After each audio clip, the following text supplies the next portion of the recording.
Varicose veins కి సరైన చికిత్స కోసం సంప్రదించండి ఎవిస్ హాస్పిటల్. బట్ ఇప్పుడు మళ్ళీ సినిమాల్లోకి థర్డ్ ఇన్నింగ్స్ అన్నారు కాబట్టి అవును. ఎలాంటి రోల్స్ చేయాలని, ఎందుకంటే మీ రమ్య శివగామి లాగా లేకపోతే ఎలాంటి రోల్స్?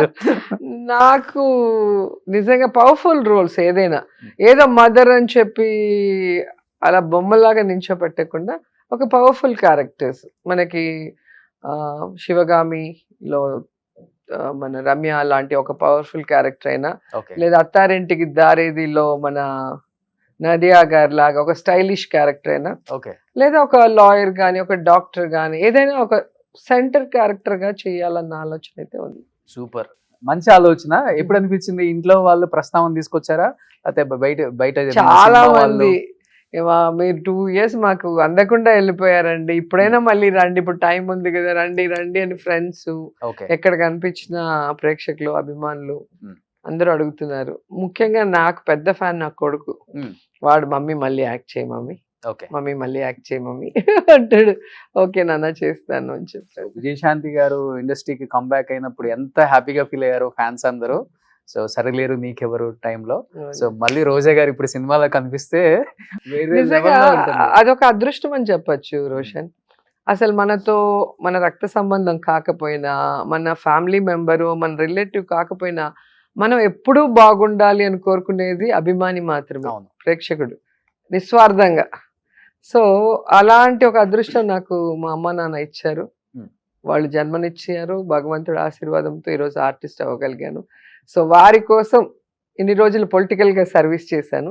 ఈ కొంచెం గ్యాప్ లో సినిమా పరంగా కూడా వాళ్ళని ఎంటర్టైన్ చేద్దాము, ఒక మంచి మెసేజ్ ఓరియంటెడ్ గా కూడా చేద్దాం అనుకుంటున్నాను. బట్ రోజా గారు, అంటే మీకు మంచి మంచి ఆలోచనలు ఉన్నాయి. ఒక ప్రొఫెషన్ లో ఒక్కొక్కసారి అప్ అండ్ డౌన్స్ ఉన్నప్పటికి కూడా సినిమా ఇండస్ట్రీ అనేది చాలా మందిని కళామ తల్లి దగ్గరికి తీసుకుంది. అవును. అది మీరు కూడా చూశారు. చిరంజీవి గారు కంబ్యాక్ అయినప్పుడు కూడా అవును. మళ్ళీ వాల్తేరు వేరే ఎంత పెద్ద హిట్ అయిందో, ఇప్పటికి యంగ్ హీరోస్ కి ఎంత మంది ఫ్యాన్ ఫాలోయింగ్ ఉందో అంతగా డబల్ ఉంది ఇప్పుడు ఆయనకు కూడా. బట్ అంటే ఇప్పుడు ఓడిపోయారు. ఎప్పుడన్నా కూర్చున్నప్పుడు వ్యక్తిగతంగా మీరు వీడియోస్ చూసుకున్నప్పుడు ఆలోచిస్తుంటారా? ఏమని అంటే రాజకీయాలు అనేవి తాత్కాలికం. 5 సంవత్సరాలు పవర్ లో ఉంటాం, తర్వాత ఓడిపోతాం, మళ్ళీ గెలిస్తే గెలుస్తాం, లేకపోతే ఇంకో 10 years గ్యాప్ ఉంటాం. బట్ మనుషులు అనేవాళ్ళు, మన చుట్టూ ఉండే వాళ్ళందరూ ఎప్పుడు మన చుట్టూ మన గురించి, మన మంచి గురించి, మన మంచి చెడుల గురించి ఆలోచించే వాళ్ళని ఒక మాట అంటే మళ్ళీ తీసుకోవటం వెనక్కి చాలా కష్టం. ఏ రోజు కూడా చిరంజీవి గారు నేను అంటే not only చిరంజీవి గారు, ఎవరినైనా ఎవరినైనా మీరు ఏ నేమ్ చెప్పినా నేను దాని గురించి చెప్తాను. ఎందుకంటే నేను ఇండస్ట్రీలో ఉన్నప్పుడు చిరంజీవి గారి ఫ్యాన్ అన్న విషయం అందరికీ తెలుసు. అలాగే 150th ఫిల్మ్ కి నేను ఆయన ఇంటర్వ్యూ చేయడానికి వచ్చినప్పుడు ఆయన ఎంత షాక్ అయ్యి, ఎంత ఆనందంతో నన్ను వచ్చి హగ్ చేసుకున్నారో మీరు చూసారు. సో ఆయన కానీ వాళ్ళ వైఫ్ సురేఖ అక్క అయితే నన్ను ఎంత బాగా చూసుకునేదంటే నా లైఫ్ లో నేను మర్చిపోలేను. అండ్ నేను మినిస్టర్ అయ్యాక కూడా ఫస్ట్ వాళ్ళ ఇంటికి వెళ్ళి బ్లెస్సింగ్స్ తీసుకోవడం జరిగింది. సో ఇక్కడ అందరికి నేను చెప్పేది ఒకటే, చిరంజీవి గారు ఏదైతే ఆ రోజు ఇంటర్వ్యూలో చెప్పారో 150th మూవీ ఇంటర్వ్యూలో చెప్పారు, పాలిటిక్స్ అన్నప్పుడు పాలిటిక్స్ లో పార్టీ సిద్ధాంతాల పరంగా మాట్లాడటం జరుగుతుంది. ఇప్పుడు నా పార్టీ సిద్ధాంతం ఏంటి, నా నాయకుడు ఏంటనే దగ్గరే మేము మాట్లాడతాం. ఇక్కడ నీకు నాకు పర్సనల్ ఏది ఉండదు. నువ్వు మాట్లాడావంటే నువ్వు నీ పార్టీ గురించే నువ్వు మాట్లాడతావు, లేదా నీ యొక్క సిద్ధాంతం. సో నీ సిద్ధాంతం నాకు నచ్చినప్పుడు నేను విభేదిస్తాను, అది నిన్ను పర్సనల్ గా నేను విభేదించినట్టు కాదు. ఆ విషయంకి ఒక క్లారిటీ తెచ్చుకోవాలి. ఎందుకంటే మిగతా మనుషుల మీద వచ్చినప్పుడు అది ఎవరు పట్టించుకోరు, కానీ సినిమా ఆర్టిస్టులు అన్నప్పుడు ఓన్ చేసుకుంటాం కదా. రోజా మా అమ్మాయి, లేదా చిరంజీవి గారు మా మనిషి అనుకున్నప్పుడు మా మనిషిని అనేసరే, మా రోజాని అనేసరే. ఇప్పుడు నన్ను ఒకరు అంటూ ఉంటే చాలా మంది ఆశ్చర్యపోతారు, ఏంటి నిన్న అనేస్తున్నారే అంటారు. పాలిటిక్స్ అంటే అదే.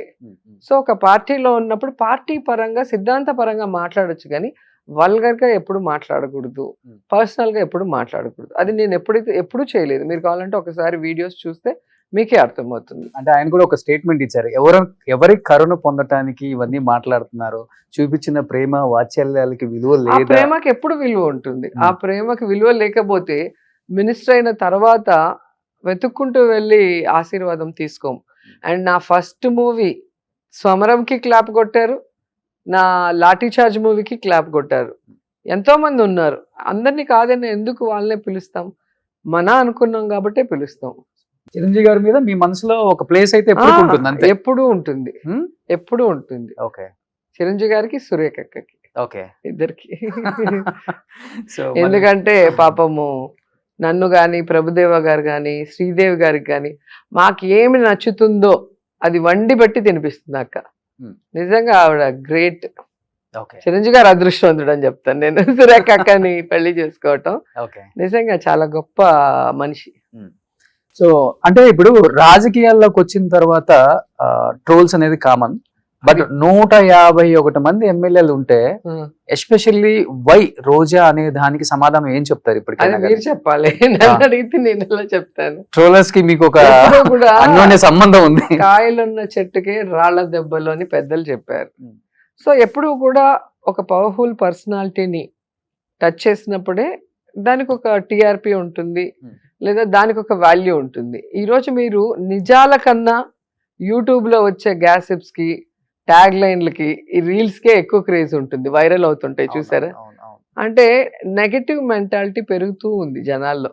సో పాజిటివ్ని రిసీవ్ చేసుకునే దానికన్నా నెగటివ్ని చాలా ఫాస్ట్గా రిసీవ్ చేసుకుంటారు. అది ఒక ప్రాబ్లం. అండ్ నేను చాలా గట్టిగా నిలబడి వాయిస్ ఇస్తాను కాబట్టి ఇంకా నన్ను ఏ రకంగా వాళ్ళు నన్ను డామేజ్ చేయలేక ఈ విధంగా డామేజ్. అంటే నోరు మంచిదైతే ఊరు మంచిదైద్ది అంటారు.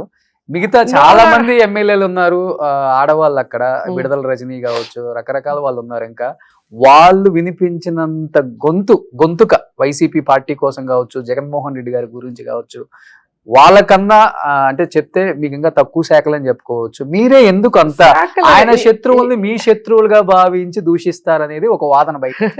ఇక్కడ శాఖ మా పోస్ట్ ఏంటి అని కాదు, ఆ పోస్ట్ కి మన వల్ల వన్నె తెచ్చుకోవాలి.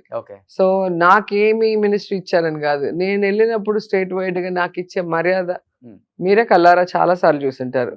ఒక్క ఆంధ్రప్రదేశే కాదు, తెలంగాణకు వచ్చినా, తమిళనాడుకు వచ్చినా, లేదా కర్ణాటక వెళ్ళినా, ఎక్కడికి పోయినా నాకు ఇదే మర్యాద ఉంటుంది. ఎంతో ప్రేమగా నన్ను చూస్తారు. ఒక ఆంధ్రప్రదేశ్లో వెంజన్స్ పాలిటిక్స్ వచ్చాయి కాబట్టి ఈరోజు మిగతా వాళ్ళని ఏం మాట్లాడకుండా నన్ను మాట్లాడుతున్నారు. ఎందుకంటే లాస్ట్ 5 years లో చెప్పుకోవచ్చా మీరు చెప్పిన వెంజన్ పాలిటిక్స్? లేదు లాస్ట్ 5 years లో చాలా చేంజ్ కనిపించింది. ఎక్కడా లేదు. లాస్ట్ కాదు, 2014 నుంచి స్టార్ట్ అయింది, 14 to 19. మీరు చూస్తే ఆ 2014 to 19 రూల్స్ కి విరుద్ధంగా 1 year సస్పెండ్ చేయటం, అది కూడా కాల్మనీ సెక్స్ రాకెట్ లో ఆడవాళ్ళ జీవితాలు వ్యభిచార కూపంలోకి వెళ్తుంటే దాన్ని అడిగినందుకు సస్పెండ్ చేశారు. ఆ విజువల్స్ మీరు చూస్తే మీకు అర్థమవుతుంది. అంటే నిజాన్ని నిర్భయంగా, ధైర్యంగా, గట్టిగా అడుగుతున్నాము. ఇది 10 మంది వింటున్నారు. ఇప్పుడు ఒక ఆర్టిస్ట్ చెప్పినప్పుడు వింటారు, నమ్ముతారు. సో ఈ అమ్మాయి చెప్పిందంటే దాంట్లో నిజం ఉంటుందని నమ్ముతారు కాబట్టి నా మీద కోపం.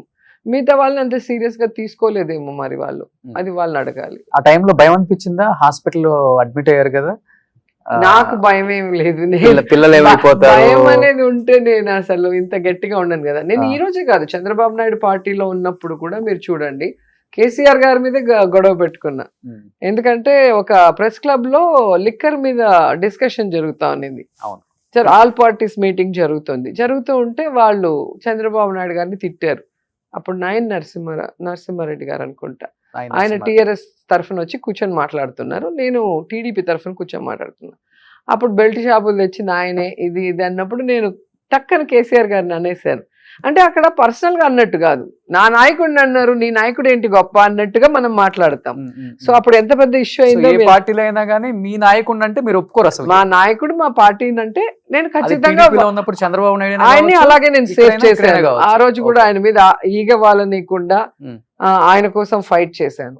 ఈ రోజు జగనన్న మీద ఇంకా డబుల్ గా ఎందుకు చేస్తాను అంటే, నన్ను గౌరవించి నేను ఏదైతే కోరుకున్నానో నా లైఫ్ లో, ఎమ్మెల్యేగా అసెంబ్లీలోకి అడుగుబట్టాలి, ప్రజా సమస్యల మీద పోరాడాలి, అధికారం వచ్చిన తర్వాత ప్రజలకి నా వల్ల సర్వీస్ చేయాలనుకున్నా, దానికి ఆయన అవకాశం ఇచ్చాడు. సో చంద్రబాబు నాయుడు అది చేయలేకపోయాడు, నన్ను గెలిపించుకోలేకపోయాడు, కాపాడుకోలేకపోయాడు. పార్టీ వాళ్ళే గెలిపించుకునే బాధ్యత ఆయన చేతుల్లో ఉంటుంది, ఖచ్చితంగా సీఎం గారి చేతిలోనే ఉంటుంది. ఎందుకంటే ఒక చోట మనకి సీట్ ఇచ్చినప్పుడు, మనం పుట్టి పెరిగిన చోట ఇవ్వకుండా కొత్త ప్లేస్ లో ఇచ్చినప్పుడు అక్కడున్న నాయకుల్ని పిలిచి, ఇది నేను నించున్నట్టుగా మీకు ఏదున్నా నేను చేస్తాను, మీరు అమ్మాయిని గెలిపించండి అని చెప్పాల్సిన బాధ్యత వాళ్ళకు ఉంది. చంద్రగిరి కదా కాదు, నగరి చంద్రగిరి, తర్వాత నగరి. ఈ రోజు చంద్రబాబు నాయుడు వచ్చి చంద్రగిరిలో నించోమనండి, వాళ్ళు అంత పెద్ద సీఎం క్యాండిడేట్లుగా ఉండి ఒక కాన్స్టిట్యున్సీ నుంచి పక్కకు కూడా జరగరు. నాలాంటి కొత్త క్యాండిడేట్లు తీసుకొచ్చి ఒక రోజు ఎక్కడో పెట్టేసి మళ్ళీ ఇంకో రోజు ఎక్కడో పెట్టేసి ఇంకో రోజు ఇంకో చోట అంటే మీరు స్టార్ హీరోయిన్ కదా ఎట్లా అప్పటికి, ఎట్లా స్టార్ క్యాంపైనర్, స్టార్ హీరోయిన్. ఏదైనా అండి, ప్రజలు మిమ్మల్ని ఏదైనా కూడా రాజకీయాల్లో ఉమ్. ఎలా పవన్ కళ్యాణ్ పవర్ స్టార్ గా ఉండి 2 చోట్ల ఓడిపోయారు? మరి ఆయన మీటింగ్ కి లక్షలాది మంది వస్తారు, ఎట్లా ఓడిపోయారు? కాబట్టి సినిమా వేరే, సినిమా అభిమానం వేరే, పాలిటిక్స్ వేరే, ఓటింగ్ ప్యాటర్న్ వేరే. ఉమ్. దీనికి చాలా తేడా ఉంటుంది. అది Okay. మీరు గమనిస్తే మీకే తెలుస్తుంది. Hmm. గొప్ప గొప్ప సినిమా ఆర్టిస్టులు ఓడిపోయిన వాళ్ళని కూడా మీరు చరిత్ర చూస్తే తెలుస్తుంది. అవును. ఆశ్చర్యపోతాం, వీళ్ళ ఓడిపోయారు అనిపిస్తుంది. సో అట్లా ఉంటుంది.